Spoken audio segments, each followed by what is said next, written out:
الكرام، أصحاب المقام الرفيع، مساء يليق بمقامكم، مساء يحمل في طياته رسالة ورؤية ومسؤولية.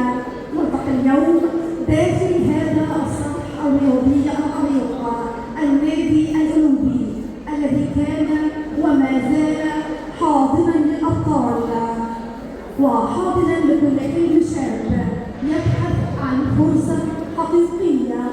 نلتقي اليوم في مؤتمر يحمل عنوانا عميقا: الشباب ومسؤوليتهم نحو الأسرة والمجتمع. عنوان ليس للحديث فقط، بل للفعل، للتأثير ولصناعة وعي حقيقي يليق بشباب هذا الوطن. ويأتي هذا المؤتمر برعاية كريمة من مجلس إدارة النادي برئاسة السيد الأستاذ ناصر الشاذلي رئيس مجلس إدارة النادي، مع دعوتنا له بالشفاء، والأستاذة الدكتورة ماجدة الهباوي نائب رئيس مجلس الإدارة وقائد أعمال رئيس مجلس الإدارة، وبتنظيم لجنة الشباب بقيادة الدكتور يوسف الصباغ. وفي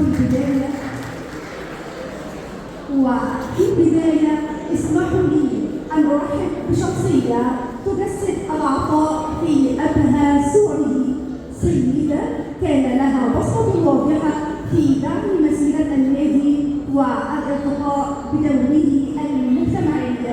إنها الأستاذة ماجدة الهباوي نائب رئيس مجلس الإدارة. حضورها اليوم ليس مجرد مشاركة، بل هو رسالة دعم حقيقية للشباب ولكل فكرة تستحق أن ترى النور. فمرحبا بسيادتك ودام عطائك الذي يلهم الجميع. كما نرحب بصفوة من العقول والخبرات الذين يشرفون هذا المؤتمر بحضورهم ويثرون جلساته بطرحهم الجيد. دعونا نرحب بالسادة الحضور الكرام، كل في مجاله وكل برؤيته وكل بدوره المؤثر في بناء الوعي وصناعة الفكرة. الأستاذة الدكتورة ماجدة الشاذلي رئيس المجلس القومي للمرأة بمحافظة الإسكندرية. الأستاذ الدكتور السيد الصيفي عميد كلية الأعمال الأزهر. الأستاذ الدكتور أسعد الكيكي عميد كلية الرياضة للبنين بالإسكندرية. النائبة الدكتورة دينا هلالي عضو مجلس النواب. الأستاذة الدكتورة السيدة محمود وكيل كلية التربية لشؤون الدراسات العليا والبحوث. الأستاذة مروة حافظ رئيس لجنة المرأة والتنمية المستدامة والتجارة الإلكترونية بمجلس الوحدة الاقتصادية.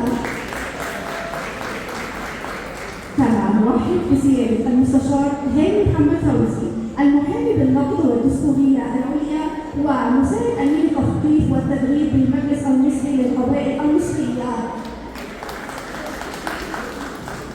كل التحية والتقدير للدكتور يوسف الصباغ رئيس لجنة الشباب بالنادي الأولمبي وأحد الداعمين الحقيقيين لتمكين الشباب وصناعة فرص حقيقية لهم. الحضور الكريم، إن الحديث عن الشباب هو حديث عن الحاضر والمستقبل معا، والنادي الأولمبي كان ولا زال شريكا أساسيا في هذه الرحلة، يدعم، يؤهل ويصنع بيئة واعية تحتضن الشباب، ويؤمن بأن بناء الإنسان لا يقل أهمية عن تحقيق البطولات. ومن هنا تأتي